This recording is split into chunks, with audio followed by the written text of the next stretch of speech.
mafundisho makuu.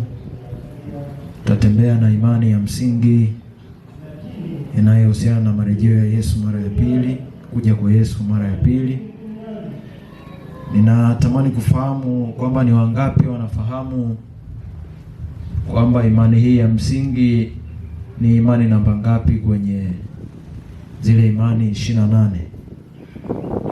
Wale wasomi wazuri wanaofuatilia maandiko.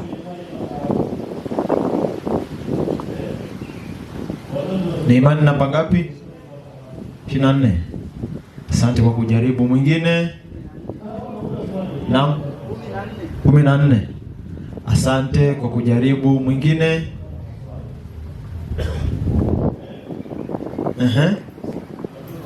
Naam, karibu. 25. Asante. Mwingine? Kumbe tunafahamu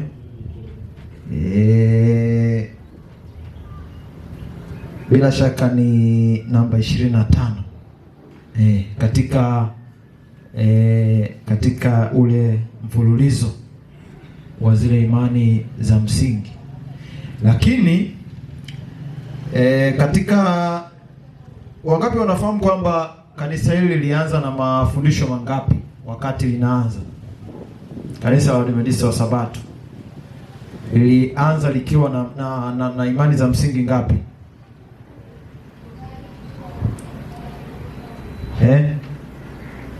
Hakuna anayefahamu? Na bado hata majibu hamjayaona.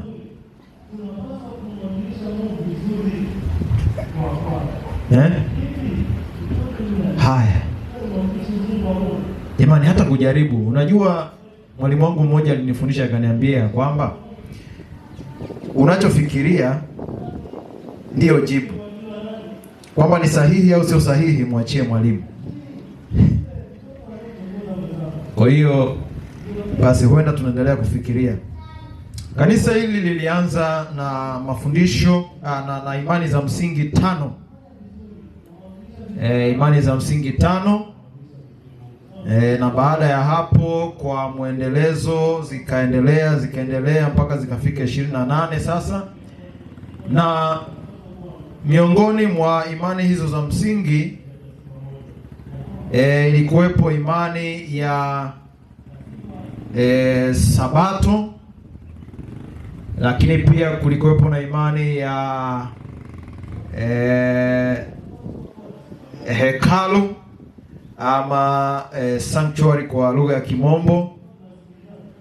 Lakini pia kulikuwepo na imani inayozungumzia the gift of prophecy, ni kwa Kiswahili tunasema, nisaidie, inasema karama za roho ya unabii, karama za roho ya unabii. Lakini pia tulikuwa na imani inayozungumzia marejeo ya Yesu mara ya pili. Kuja kwa Kristo mara ya pili ndilo tumaini letu kuu kama Waadventista wa Sabato tunapomngoja mara ya pili.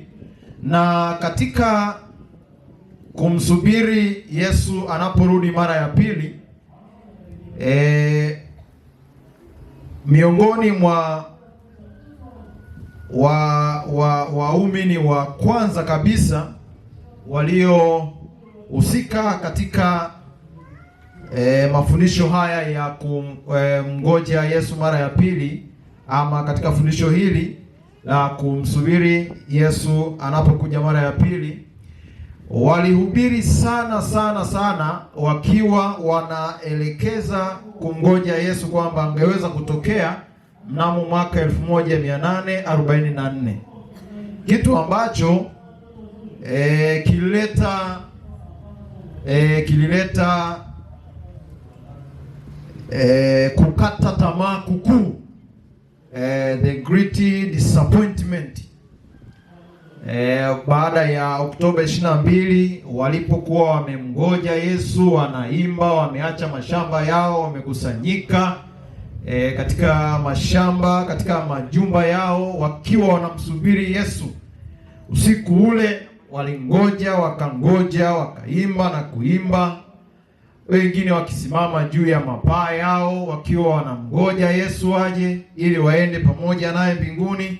Na hii ni kutokana na kukosea kutafsiri unabii wa Danieli, na ikapelekea wao kutengeneza ama kuseti tarehe ya ujio wa Yesu Kristo.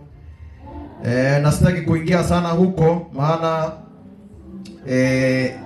wahusika watazungumzia zaidi masuala ya kitu gani kilitokea kipindi hicho, lakini hiyo ndiyo iliyokuwa inazungumziwa ama ujio wa Yesu Kristo kwa kipindi hicho. Na wakakata tamaa sana. Walipokata tamaa sana katika kipindi cha mwaka 1844 Oktoba 22, baada ya hapo kulitokea Mama Ellen White alionyeshwa njozi ambayo ilionyesha kwamba kulikuwa na njia ndefu sana, ambayo njia hiyo ndefu ilikuwa ni nyembamba, lakini ilikuwa ina watu wengi. Katika safari ya watu wengi waliokuwa wanasafiri, hapo ndipo walikutana pembeni yao kulikuwa na mwangaza, na huo mwangaza inaonekana alikuwa ni Yesu Kristo akiwa anawamulikia. Wengi wao alionyeshwa katika njozi ile, wengi wao walishindwa katika safari ile, wakatupa mizigo yao, wakashindwa kutokana na mizigo yao ilivyokuwa mingi, na hivyo wakashindwa kuendelea na safari. Lakini mwisho wa njozi ile, anasema mwisho wa njia ile ilionekana kuna jiji kubwa lililokuwa liko katika njozi ile. Mwisho wa safari ile, njia ile iliyo nyembamba, kulikuwa na jiji kubwa ambalo liko mwishoni mwa njia iliyo nyembamba. Miongoni mwa nabii mbalimbali ziliwahi kutokea, lakini baadhi ya zinginezo bado hazijatokea na zinakuja kutokea hapo baadaye. Sasa unapofungua kitabu cha Matendo, tufungue wote jamani, Matendo sura ya 3 mstari wa 20. Wangapi wamepata? Au hata Biblia hatuna? Kitabu cha Matendo utakiangalia tu karibu na vitabu vya Injili hapo. Ukishamaliza vitabu vya Injili unaingia kitabu cha Matendo. Aliyepata?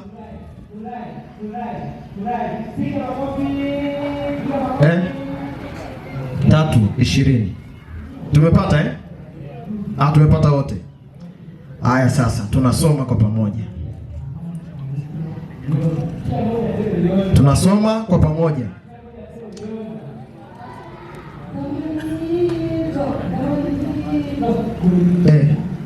Yaani watu wote hao mimi nawashinda.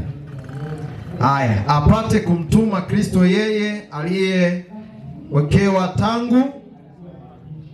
tangu ambaye ilimpasa kupokewa mbinguni hata zije zamani za kufanya nini? Vitu vyote zilizonenwa na Mungu kwa kinywa cha manabii wake watakatifu tokea mwanzo wa nini? Tokea mwanzo wa ulimwengu.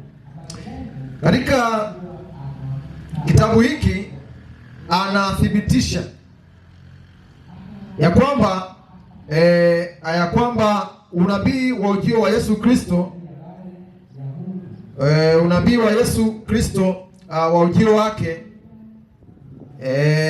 ilimpasa kupokewa mbinguni hata zije zamani za kufanywa upya vitu vyote zilizonenwa na Mungu kwa kinywa cha nabii wake watakatifu tokea mwanzo wa ulimwengu. Lakini pia unapoangalia katika agano hilo jipya, hizo ni baadhi ya mafungu ambayo yanathibitisha unabii wa ujio wa Yesu Kristo katika Biblia. Katika kitabu pia cha Yohana 56 anazungumzia pia suala hilo la ujio wa Yesu. Ibrahim rafiki wa Mungu aliona pia siku hii ya kushangilia na kushangilia. Maandiko yanathibitisha kwamba baba yetu Ibrahimu alishangilia alivyoona siku ya Yesu na akaiona akaifurahia. Mkaaji katika mahema ya nchi za ugeni, alikufa katika imani aliyokuwa nayo, lakini katika uzao wake ambao baada ya kupokea ile ahadi walilala katika imani hiyo ya kwamba bado Yesu atarejea mara ya pili. Katika hayo ni baadhi tu ya mafungu ambayo yanazungumzia ujio wa Yesu wa mara ya pili. Kwa hiyo ujio huu wa Yesu wa mara ya pili sio kitu ambacho ni cha kufikirika. Na ujio wa Yesu mara ya pili hatuwezi tukazungumza na kusema ya kwamba atakuja siku fulani. Hapana. Hatuwezi tukataja tarehe ya kwamba atakuja tarehe fulani. Hapana. Sababu alisema kuna ajuaye siku wala nini wala saa ya kuja kwake mwana wa Adamu, hakuna ajuaye. Sasa tuangalie baadhi ya mafungu katika kitabu cha katika kitabu cha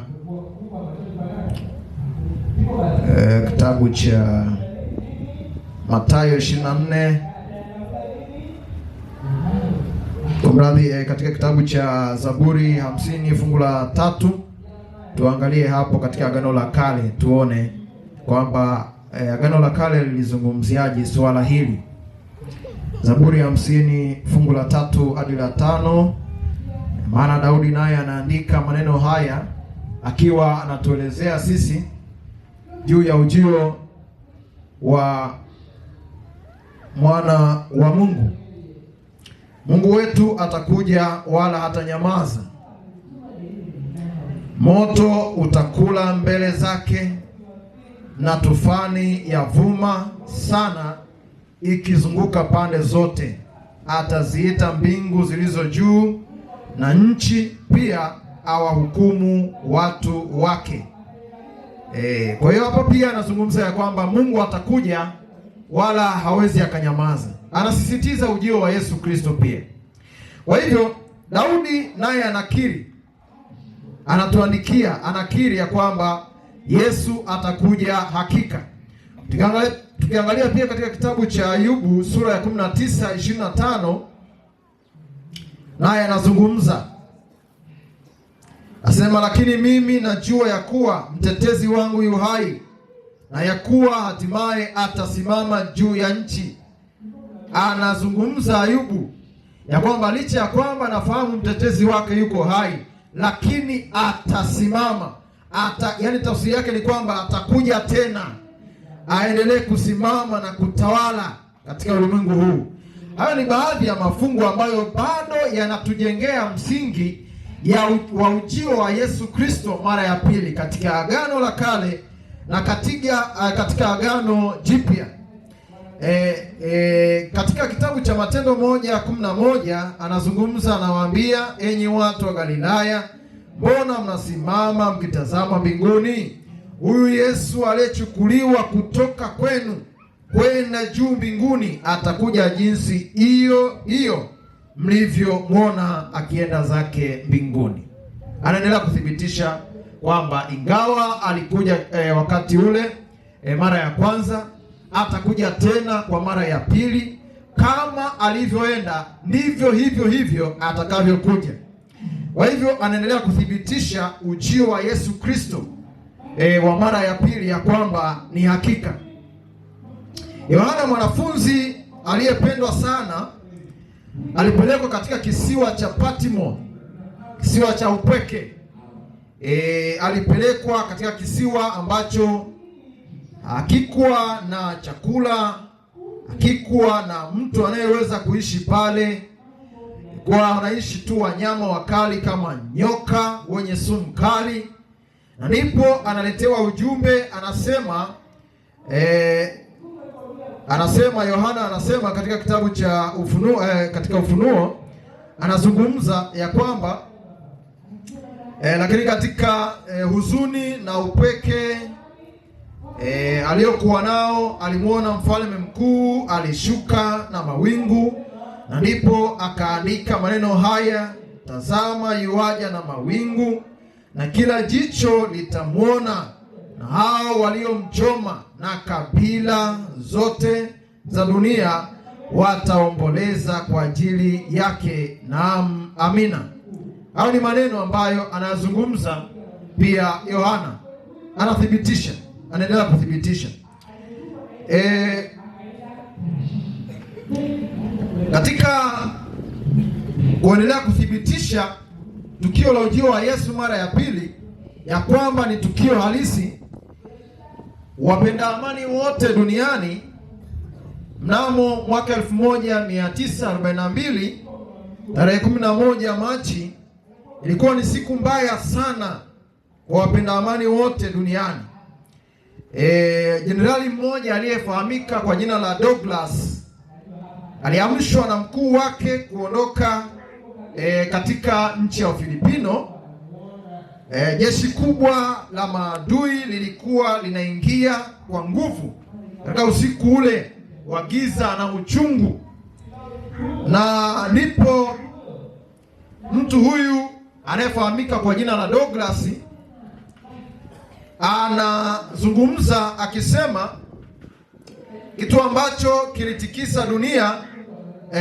Alikizungumza aliposema kwa jasiri, akasema nitarudi tena. Baada ya kuwa amefukuzwa katika nchi ya Ufilipino, alitamka maneno haya akasema nitarudi tena. Na baada ya miaka 2.5 baadaye, tarehe 20 Oktoba mwaka 1944 alitangaza kupitia redio ya Ufilipino ya kwamba nimerudi. Na kama mwanadamu anaweza akaahidi na kutimiza ahadi hii aliyoitimiza huyu Douglas, habari gani juu ya ujio wa Yesu Kristo, Mwokozi wa ulimwengu? Ikiwa Douglas aliahidi ya kwamba atarudi tena baada ya kufukuzwa na akatimiza baada ya miaka 2 na miezi kadhaa, akatimiza tukio hili, habari gani juu ya ujio wa Yesu mara ya pili? Hii inathibitisha ya kwamba ujio wa Yesu Kristo ni halisi, lakini uhalisia wa ujio wa Yesu Kristo ni kwa wale wote tu ambao wamejipanga ama wamejiandaa kwa ajili ya kumpokea Yesu anapokuja mara ya pili. Yaani ni kwa wale wote tu ambao wamedhamiria kutoka katika mioyo yao kuishi Ukristo. Ni wale wote waliodhamiria kujitoa kikamilifu maisha yao. Ni wale wote waliodhamiria kuacha mtu wa kale na kuishi Ukristo kwa kweli. Hao ndio ambao wanaishi tumaini la ujio wa Yesu Kristo mara ya pili kwa ujasiri. Na hao wanaomngoja kwa ujasiri, wanaposubiri anapokuja mara ya pili, hawatakaa wakiwa wamenyamaza na habari hizi njema. Watatumia muda mzuri kwa uzuri, watatumia muda wao, watatumia mali zao, watatumia karama zao, talanta zao kuuelezea ulimwengu ya kwamba ujio wa Yesu Kristo ni dhahiri, ni kweli na hakika. Wale wote wanaomngoja Yesu mara ya pili, wale wote wanaosubiri ujio wake anapokuja kwa ajili ya kuwachukua kwenda mbinguni, watakubali kutumika, kutangaza, watatumia mbinu za kuuza, kutoa vijizuu, kutoa machapisho yanayozungumzia habari njema za ujio wa Yesu mara ya pili. Watatoa mali zao, watawapa watu wengine, watatangaza, watatoa muda wao kujifunza neno la Mungu. Hawa ni wale ambao wamejitoa kikamilifu kwa ajili ya ujio wa Yesu Kristo mara ya pili. Wanaomngoja Bwana hawakai na kutulia, kwa sababu wanaagizwa. Wanaomngoja Bwana. Wanaomngoja Bwana hawakai wakiwa wanasema wenye mali watafanya kazi ya Mungu, kwa hiyo sisi hatufanyi kazi. Wanaomngoja Bwana wataendelea kufanya kazi, kujipatia kipato, huku wakimsubiri Yesu anapokuja mara ya pili. Haleluya, mkutano. Wataendelea kumngoja wakiwa wanaendelea kufanya kazi. Tumaini la kurudi kwa Yesu mara ya pili lina nguvu ya ajabu ya kufanya watu wasafiri kwa imani, hata kama mateso yawe makubwa kiasi gani. Nitarudia tena, najua hujanisikiliza. Naomba nirudie sentensi hii. Tumaini la kurudi kwa Yesu mara ya pili lina nguvu ya ajabu kuwafanya watu wasafiri kwa imani, hata kama mateso yawe makubwa kiasi gani, wataendelea kusafiri. Yaani hata kama mateso ni makali kiasi gani, wataendelea kusafiri wakimngoja Bwana wao. Kijana mmoja aliyekuwa ni mtoto mdogo tu, kabla hajalala, alimwambia mama yake ya kwamba ninatamani nitakapoamka nikutane na Yesu wangu. Mama yake, kisa hiki kilimshangaza. Mtoto huyu ikiwa ni mtoto mdogo, lakini alitamani akutane na Mungu wake. Habari gani juu ya wewe mtu mzima, wewe kijana, wewe mzee? Je, hauoni ya kwamba kuna jambo la kufanya unapoendelea kumsubiri Yesu? Shetani anajua vizuri ya kwamba Shetani anajua vizuri hilo, hivyo anaondoa taswira ya uzuri wa marejeo na kuonyesha wanadamu fahari ya dunia inayopita haraka. Analeta ugomvi, analeta malumbano kanisani na kwenye familia, ili kuwatoa watu kwenye mstari, wasitazame Kalvari, bali watazame mambo haya yanayopita upesi. Shetani anafahamu haya. Anafahamu ya kwamba watu watatoka katika dhiki ya ulimwengu huu. Anaelewa ya kwamba watu wataenda kuishi katika nchi mpya. Anafahamu uzuri wa nchi ile. Ndio maana migogoro haikomi. Masuala ya migogoro ya nchi na nchi, masuala ya kisiasa, ili watu waendelee kufocus, kuendelea kujikita katika masuala ya kuzungumzia hayo mambo, kujikita katika masuala ya mchezo ya mipira, ligi mbalimbali, kufuatilia kombe la dunia, ili watu watoke kwenye focus ya kumsubiri Yesu anapokuja mara ya pili. Nataka niwatie moyo ya kwamba tujikite, Wakristo ambao tunamngoja Yesu mara ya pili, tujikite katika neno lake, tujikite kutangaza neno lake, tuwaambie watu wengine habari njema, tutangaze habari njema, tufungue madarasa, tuwafundishe watu juu ya ujio wa Yesu mara ya pili, wamfahamu na hatimaye wajiandae kwa ajili ya ujio wa Yesu mara ya pili. Jamani, haya sio mahubiri. Karibishe mwenye nyongeza au mchango au swali pia. Nianze na wale wanyongeza. Kama kuna mtu mwenye nyongeza. Haya ni mafundisho jamani, sio mahubiri. Swali.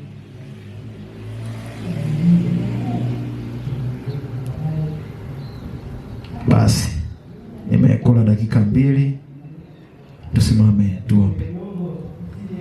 Tusimame tuombe.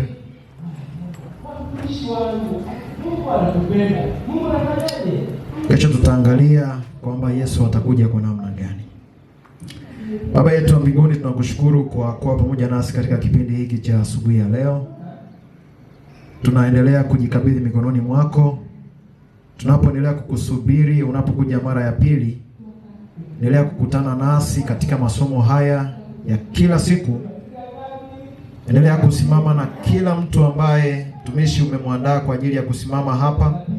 Endelea kusimama na kila mshiriki ambaye amefika hapa na yule anayesikia sauti hizi akiwa mbali. Endelea kumpigania kila mmoja wetu na utuandae sote tukungoje tukiwa na tumaini lenye baraka. Endelea kuwa nasi tangu sasa na kuendelea, ni katika jina la Yesu Kristo, amina.